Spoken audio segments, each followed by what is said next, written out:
रोहिल ठाकुर और आप सबका स्वागत है मेरी क्लास गुरुकुल क्लासेस सागर में। हम बात करने वाले हैं आज भूगोल की।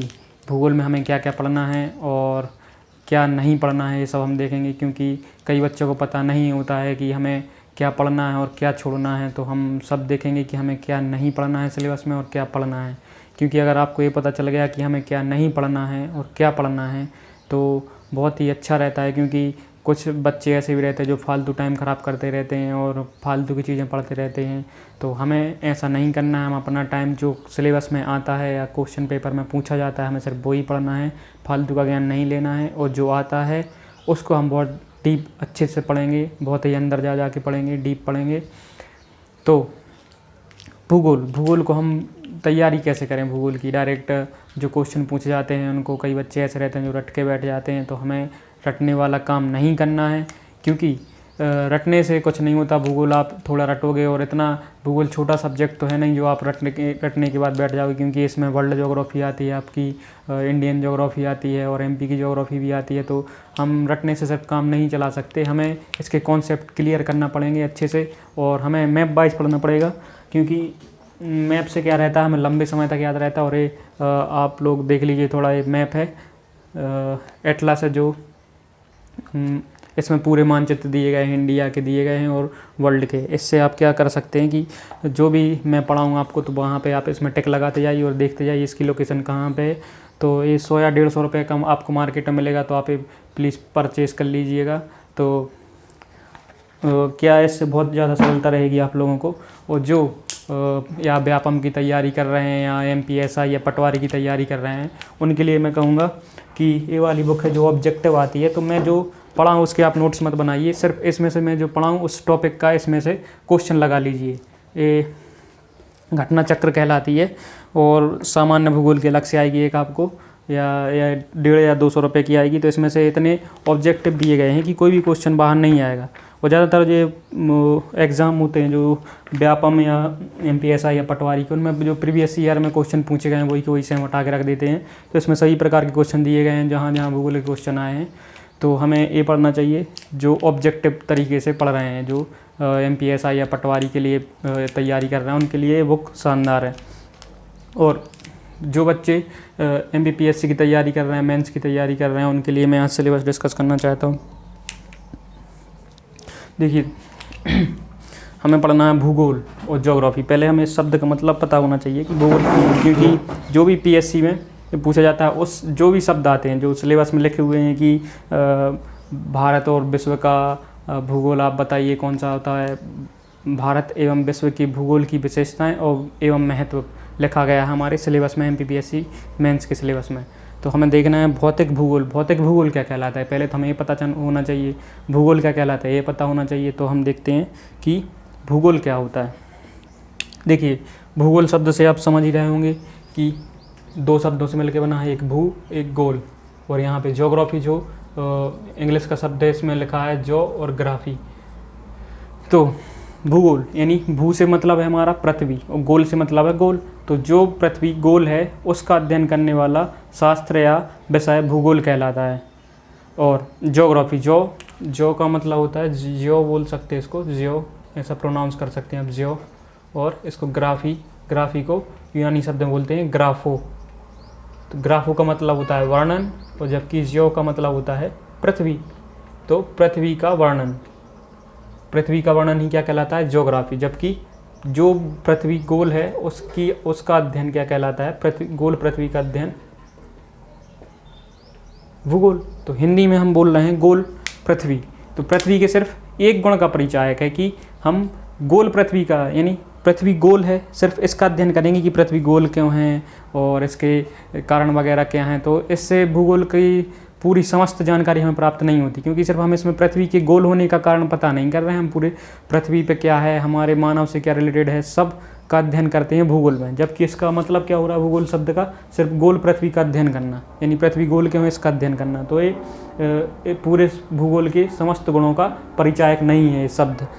और ज्योग्राफी में सिर्फ पृथ्वी का अध्ययन वर्णन करना। अब भूगोल में तो सिर्फ पृथ्वी गोल के हमें इसका अध्ययन करना था, और ज्योग्राफी में थोड़ा और विस्तार कर दिया गया है कि पृथ्वी का वर्णन, पृथ्वी पर जितनी चीज़ें पाई जा रही हैं सिर्फ उनका वर्णन करना ज्योग्राफी कहलाता है। तो ये शब्द भी पूरी तरीके से भूगोल को सेटिस्फाई नहीं करता। तो क्या निकालें, इसका मतलब क्या है?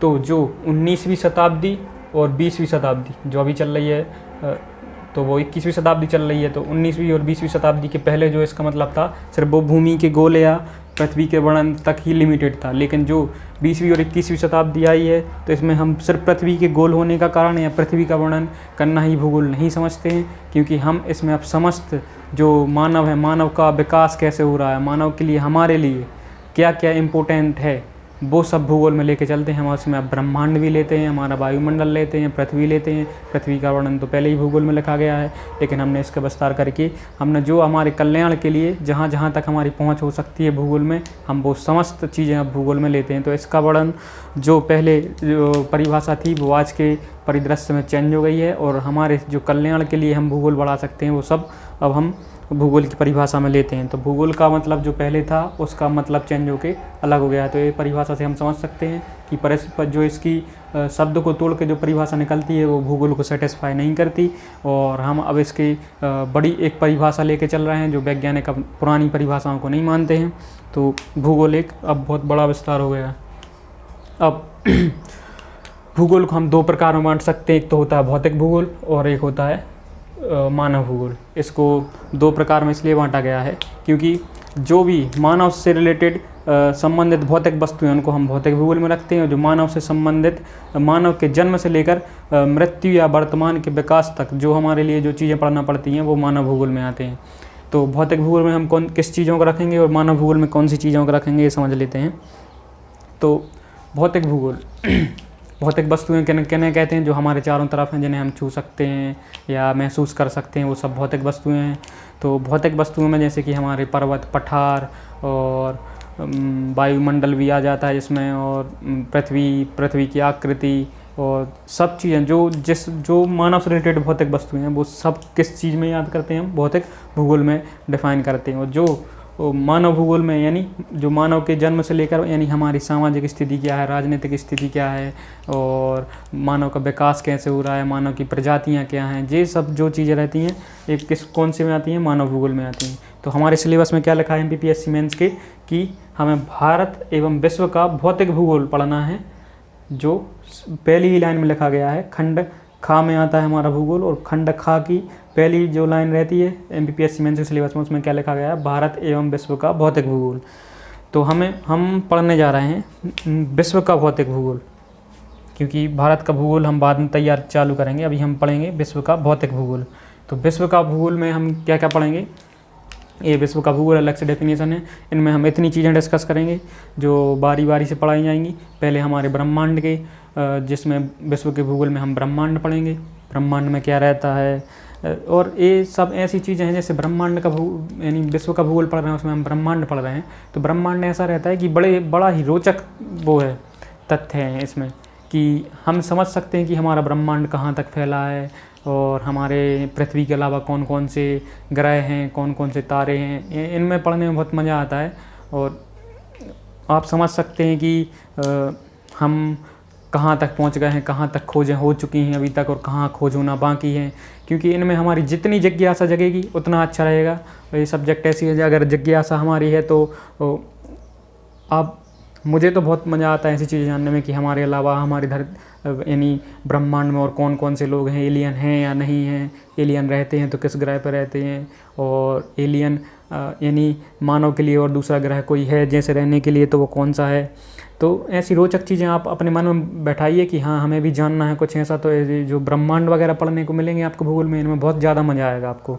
और आप क्या सोचते हैं कि ब्रह्मांड का कोई छोर है या नहीं? यानी ब्रह्मांड ऐसा है कि आपको पता है कि बहुत लाखों करोड़ों तारे हैं और लाखों ग्रह हैं, ऐसे सूर्य भी कई होंगे, ऐसे पृथ्वी भी ऐसी कई होंगी, हमारे मानव जैसी सभ्यताएं भी कई होंगी, और अभी तक हम वहाँ पहुँच नहीं पाए हैं। ऐसे कोई दूरदर्शी या इतने ज़्यादा दूर तक चेक करने वाले नहीं बने हैं कि हम ब्रह्मांड का एक छोर याद कर लें, या हमारी गैलेक्सी है और गैलेक्सी के बाहर दूसरी गैलेक्सी को तो हमने देख लिया है, लेकिन ऐसा नहीं है कि एंड्रोमेडा को देख लिया और बहुत सारी गैलेक्सी हैं जिनको हमने पता कर लिया, लेकिन ऐसी करोड़ों गैलेक्सी हैं जो हमारे ब्रह्मांड में हैं और हम ऐसी गैलेक्सियों का पता लगाते हुए पूरे ब्रह्मांड का छोर पता नहीं कर सकते। कोई भी ऐसी यानी समिति वगैरह जो बनाई जाती हैं, टीम बनाई जाती हैं जो इनका चेक करते हैं, लेकिन तो भी अभी हमारे पास संसाधन उतने नहीं हैं कि हम पूरे ब्रह्मांड को चेक कर सकें।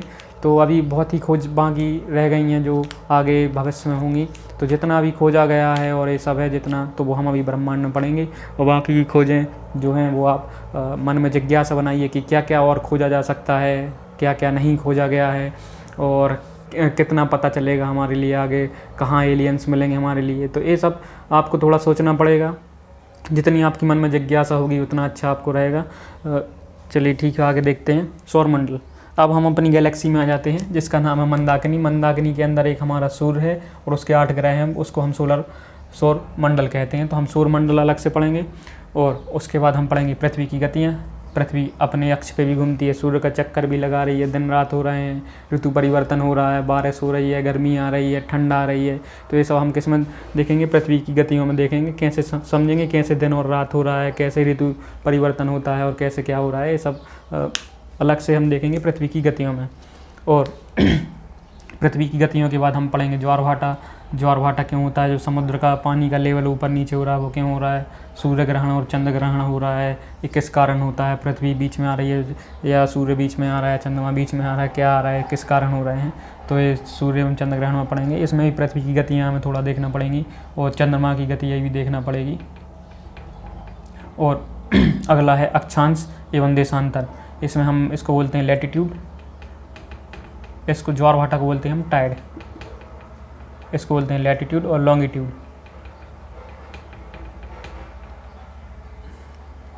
तो अक्षांश और देशांतर रेखाएं क्या है हमारी पृथ्वी को कितने अक्षांशों में बांटा गया है, कितने देशांतर में बांटा गया है, इनके उपयोग वगैरह क्या हैं, इनकी यूज़ क्या हैं, और भारत की मानक समय रेखा क्या है, डेट टाइम जोन क्या है, डेट जोन क्या है। तो ये सब अलग से हम अक्षांश और देशांतर में पढ़ेंगे।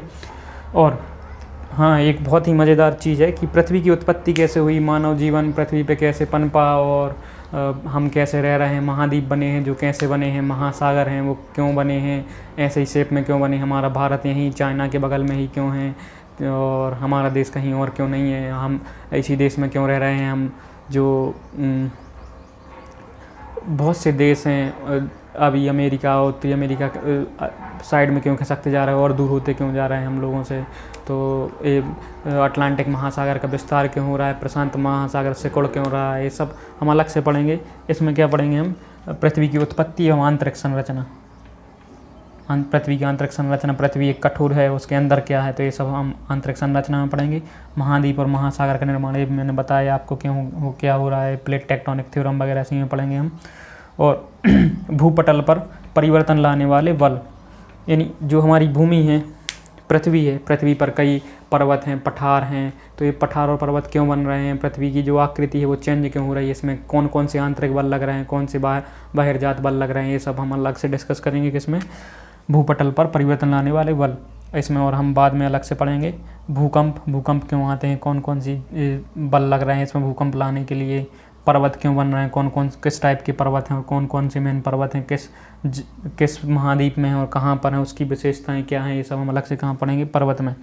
पठार में क्या पढ़ेंगे हम? पठार में अलग से पठार क्या हैं, इनकी विशेषताएं वगैरह। मैदान में ये ऐसा सेम है और मेन जो मैदान है वो भी अलग से पढ़ेंगे। झील क्या हैं, झील कौन किस टाइप की झील होती हैं, और द्वीप वगैरह जो पढ़ेंगे, घाटियाँ पढ़ेंगे अलग से, पूरा मरुस्थल पढ़ेंगे, पवन और वायुमंडल अलग से पढ़ेंगे। वायुमंडल सेक्शन में से कोई ना कोई क्वेश्चन हमेशा पूछा जाता है। अभी जो पहला 2017 या 2018 में ज्वार भाटा से क्वेश्चन आया था, एक सूर्य एवं चंद्र ग्रहण से क्वेश्चन आया था, पृथ्वी की गतियों से भी क्वेश्चन आ चुके हैं, सौर मंडल से भी क्वेश्चन पूछे जा चुके हैं। तो ये बहुत ही इंपॉर्टेंट लेक्चर रहेंगे जो भी रहेंगे, तो आप अलग से इनके लिए थोड़ा टाइम निकालिए और पढ़िए इन सब के लिए। और बहुत ही मज़ा आएगा इन चीज़ों को पढ़ने के लिए, क्योंकि बहुत ही रोचक तथ्य हैं, मज़ेदार हैं, समझ में आता है। और अच्छे से पढ़िए, अगर आप रटने का काम नहीं रहेगा आपको तो बहुत अच्छे से याद भी हो जाएंगे सब आपको। और चलिए फिर मिलते हैं बाद में, अगला लेक्चर हमारा रहेगा ब्रह्मांड पे, जो बहुत ही शानदार रहेगा, आप लोग अच्छे से समझिएगा। और क्या ठीक है दोस्तों, बाद में मिलते हैं।